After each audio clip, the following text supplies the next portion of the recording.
Hello guys, good morning all. Day 27 ng tilapia farming natin. Sa vlog, yung mga tilapia natin dito is 2 months old na. By next month mag-sexing na tayo dito. Kukuha na tayo ng lalaki dito.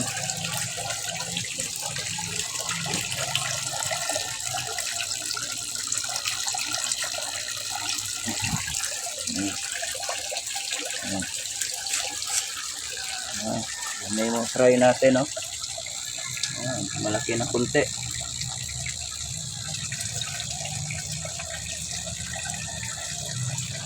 Yung fry natin, nagbubuli din itong mga fry. Pinapatay nila yung maliliit.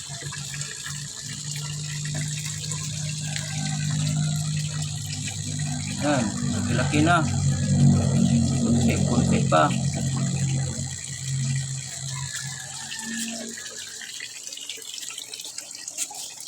Kabila. Yan.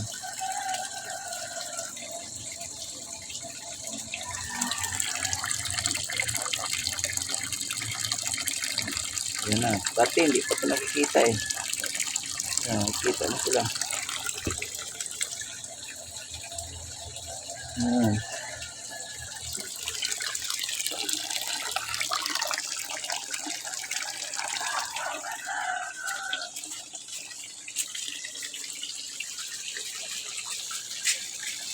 Ayan, kainin natin yung mga alaga natin tilapia.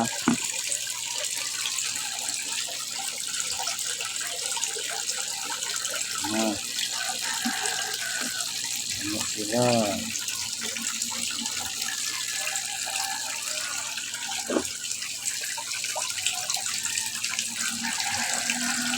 Yung 2 days ago, hindi ganyan yung galaw nila, yung pagkain ko.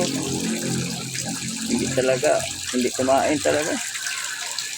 Ni-ignore na lang yung pagkain.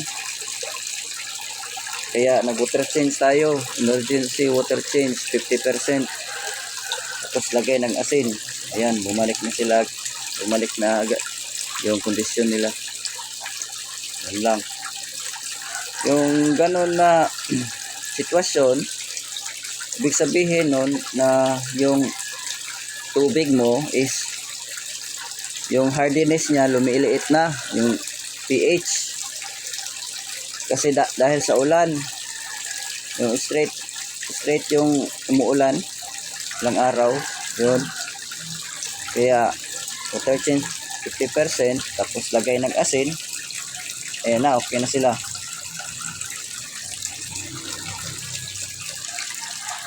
Kung maka-experience kayo ng ganito, yung hindi na sila malakas kumain, ganun lang, water change lang, tapos lagay ng asin.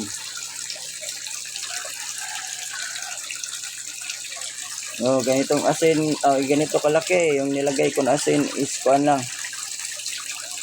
yung isang cup lang, huwag lang masyadong madami. Yan sila.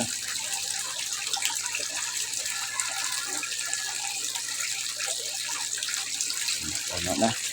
Hindi na sila. Ayan.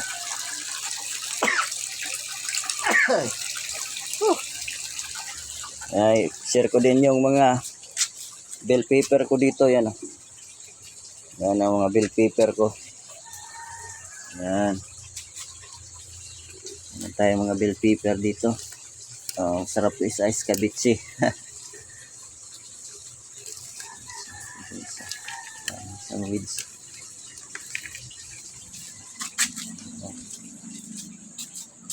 Yan to, bell paper. Yung pupo ko dito, nagkapiste merong problema.